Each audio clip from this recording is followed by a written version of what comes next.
দর্শক ও শ্রোতাবৃন্দ, আমি মোহাম্মদ সুলাইমান কবির আপনাদের সকলকে জানাচ্ছি বিডিএসটিআই পক্ষ থেকে অভিনন্দন। বিডিএসটিআই টিউটোরিয়াল থেকে আপনারা কমপ্লিট ওয়েব ডিজাইন শিখে নিন, ঘরে বসে আয় করার সুযোগ নিন এবং বেকারত্ব দূর করুন, যা আউটসোর্সিং পদ্ধতিতে আয় করা সম্ভব। আমরা এই ওয়েব ডিজাইন নতুনভাবে শুরু করছি। আমরা প্রোগ্রামটি অত্যন্ত যত্ন সহকারে আপনাদেরকে উপহার দেব। চলুন শুরু করা যাক। প্রিয় দর্শক ও শ্রোতাবৃন্দ, আজকে আমরা ইমেজের অন্যান্য অ্যাট্রিবিউট শিখব। ইমেজের বর্ডার অ্যাট্রিবিউট। বর্ডার নামের অ্যাট্রিবিউট ব্যবহার করে ইমেজের চারপাশে বর্ডার দেওয়া যাবে। বর্ডারের মানও পিক্সেল দিয়ে নির্ধারণ করা যায়। বর্ডারের জন্য ফরম্যাট হবে লেস দেন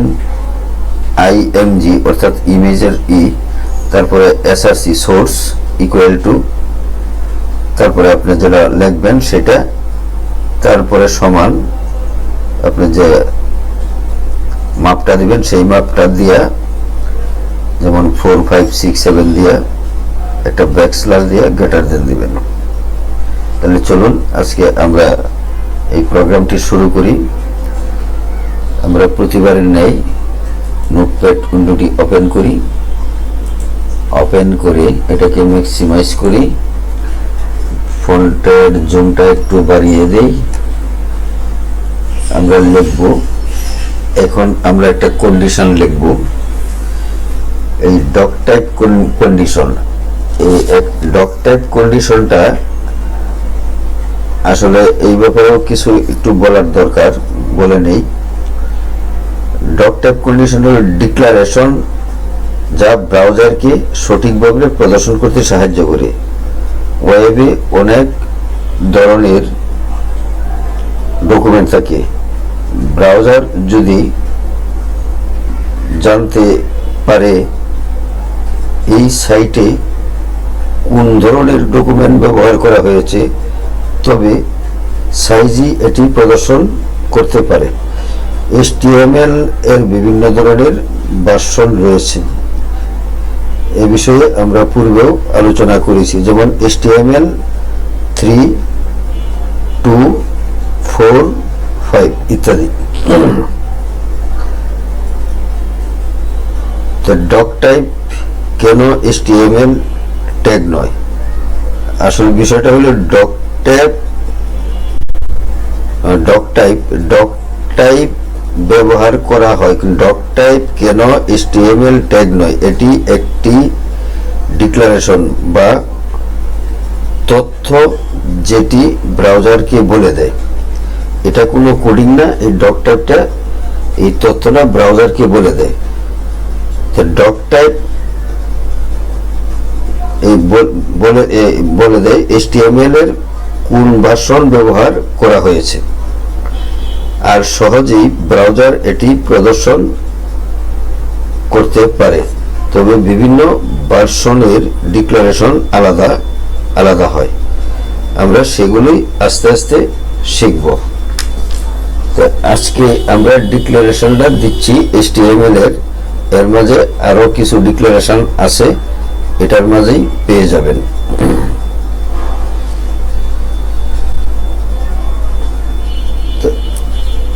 আমরা প্রতিবারের ন্যায় লেস দেন দিয়ে এক্সক্লেমেশন দিব। এই এক্সক্লেমেশনটা দিয়ে ডক টাইপ লিখব। ডক টাইপ লিখে HTML লিখব। গ্রেটার দেন দিয়ে নিচে এসে আবার HTML লিখব। Less than HTML greater than, তারপরে লিখব লেস দেন হেড। এখানে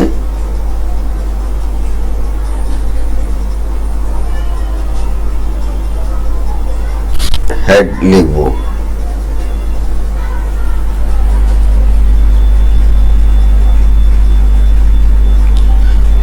হেড লিখে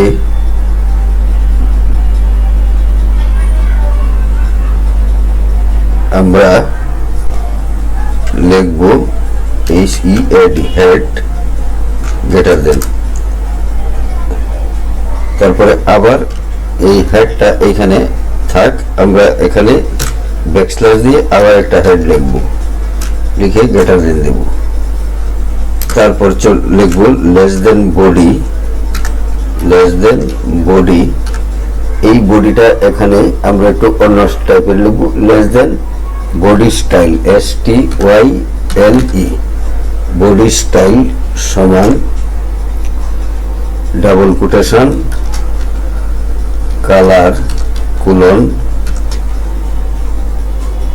আমরা লিখব ব্লু, লিখে ডাবল কোটেশন দিব, ডাবল কোটেশন এর আগে একটা সেমিকোলন দিয়ে লই, তারপর ডাবল কোটেশন গ্রেটার দেন দেব, দিয়ে নিচে আসব। এখন লিখব this image with border, this image is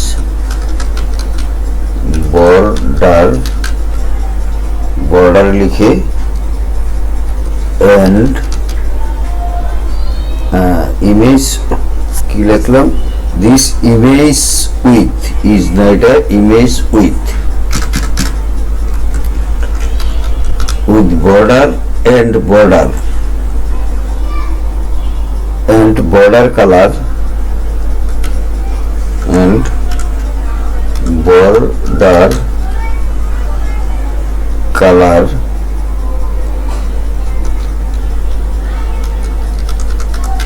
লিখে এখানে একটা স্পেস দিয়ে লেস দেন দিব, লেস দেন দিয়ে একটা BR লিখে স্পেস দিয়ে ব্যাকস্ল্যাশ দিয়ে গ্রেটার দেন দেব।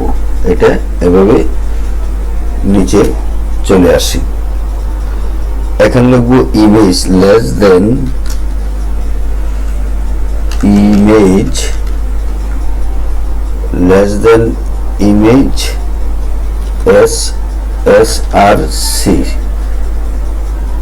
এই সোর্সটা আমরা লিখব ডাবল কোটেশনের ভিতরে, আমরা একটা ইমেজ আনবো।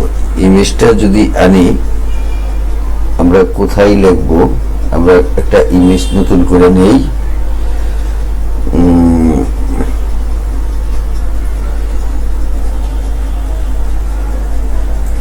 একটা ইমেজ নিয়ে নেই, নতুন একটা ইমেজ নেই, এখান থেকে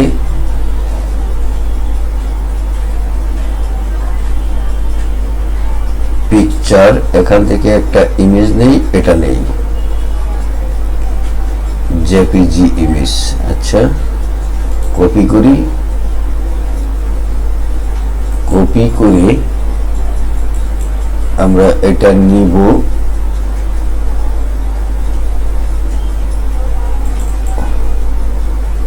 ওয়েবে, এখানে পেস্ট করে দিই ইমেজটা। এখানে ইমেজের নাম একটা নাম দেই, এটার নাম দেই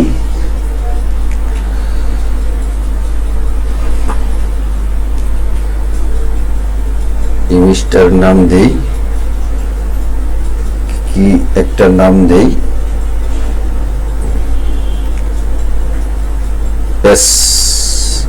SS নাম দেই, SS বা SK দেই, SK ইমেজের নাম দিলাম SK,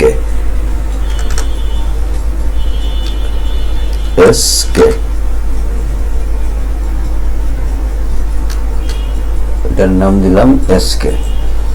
আচ্ছা এখন এটাকে ক্লোজ করে দিই, এখানে লিখি ইমেজ, লিখে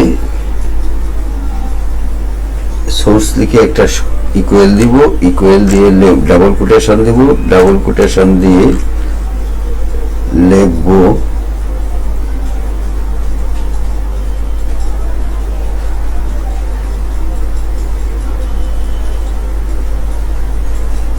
sk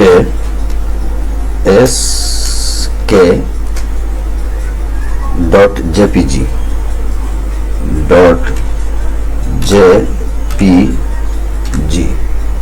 লিখে ডাবল কোটেশন শেষ করব। লিখব হাইট ইজ ইকুয়াল টু 150। লিখব এখানে এখন HEIGST height is equal to 150 height is equal to একটা দিয়ে দিই ডাবল কোটেশন দিয়ে 150 লিখব। 150 ডাবল কোটেশন শেষ দিয়ে ওয়াইড লিখব WIDTH ওয়াইড সমান লিখব ওয়াইড সমান এটাও লিখব 150 ডাবল কোটেশন 150 লিখে ডাবল কোটেশন শেষ করব। করে নিচে চলে আসব। নিচে চলে এসে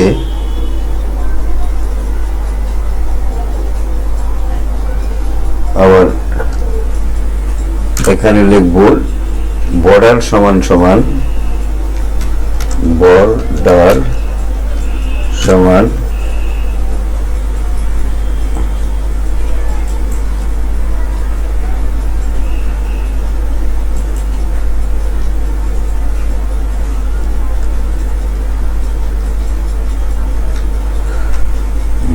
সমান double quotation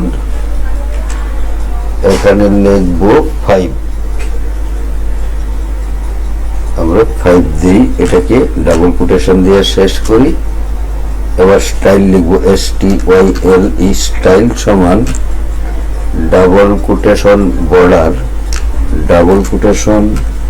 border hyphen colour দিব কালার দিয়ে কুলন দিয়ে এখানে লিখব গ্রিন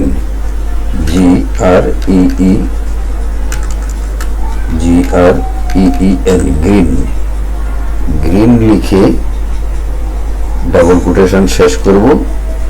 শেষ করে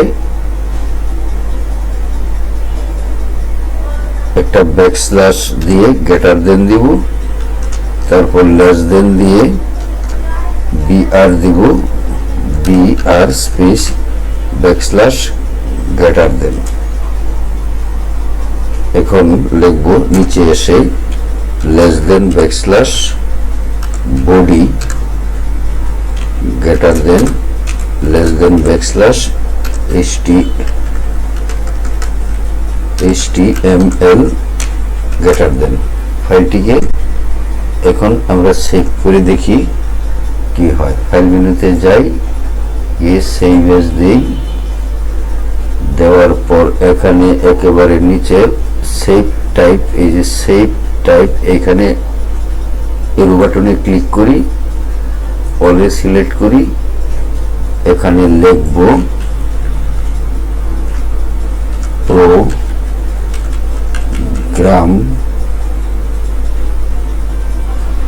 এটা লিখব 78.html।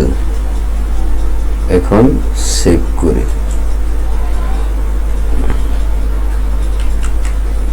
এটাকে মিনিমাইজ করি, এইখানে যাই, ওয়েবে যাই, 78 আছে কিনা দেখি, এসে গেছে 78।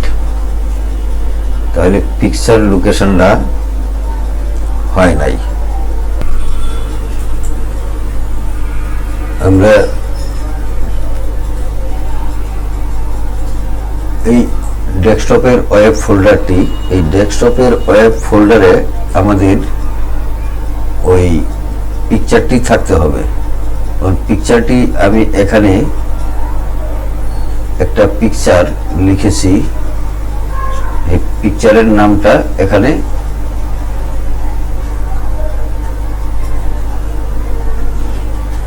এই যে পিকচার, এই পিকচারটা এখানে লেখা আছে, এটা এখানে আসবে না। এটা জেপিজি ঠিক মতো হয় নাই, এই জন্য মাপটা হয় নাই। আর এই পিকচারটা এখানে জেপিজি স্টাইলটা ঠিক আছে, এই জন্য এটা হয়ে গেছে। এই যে এই পিকচারটা, এই যে এই পিকচারটা, এই যে দেখা যায় এই পিকচারটা, এই পিকচারটা আমরা কি করেছি, এটাকে ওপেন করি। এই যে পিকচারটা এখানে আসছে, আমরা যেখানে এডিট করেছি এই ভিউ সোর্সে যায়, অথবা আমরা এখানে ইন্সপেক্টে যাব। ইন্সপেক্টে যায় আমরা এখানে এডিট বের করব। এডিট অপশনটা কোথায় আছে, এটা এডিট লিস্ট। এখানে আমরা ওই যে ইমেজ কথাটি এই সংক্ষেপে লিখেছি, সংক্ষেপে লিখে SRC তারপর double quotation picture dot JPG, এটা জেপিজি ফাইল না থাকলে আসে না, এই জন্য এটা জেপিজি ফাইলটা দিয়েছি, এটা এসেছে। আপনারা অবশ্যই বুঝতে পেরেছেন কিভাবে করতে হয় এডিটটা। এই এডিটও আমরা এইভাবে করে যখন দিয়েছি, সেভ দিয়েছি, তখন সেভ দেওয়ার সময় সেভ দিয়ে আমরা ফাইলটি ওপেন করেছি, এই পিকচারটি এসে গেছে। এইভাবে এই পিকচারটি আনতে হয়। আর আমরা লিখছি this image with border and border, আমরা এই বর্ডারটা লিখছি এবং এই লেখাটা স্টাইল হয়েছে ব্লু, আমরা লিখে দিয়েছিলাম ব্লু। আর এটা দিয়েছিলাম, বর্ডারটা দিয়েছিলাম 5 আর কালারটা দিয়েছিলাম গ্রিন, এই জন্য এটা গ্রিন আসছে। আশা করি বুঝতে পেরেছেন। যারা চ্যানেলটিতে নতুন আছেন তারা চ্যানেলটি সাবস্ক্রাইব করে দিয়ে বেল বাটনটি ওপেন করে দিন। যারা পুরাতন আছেন তাদের সকলকেই অসংখ্য অসংখ্য ধন্যবাদ। ভালো থাকুন, সুস্থ থাকুন। আসসালামু আলাইকুম।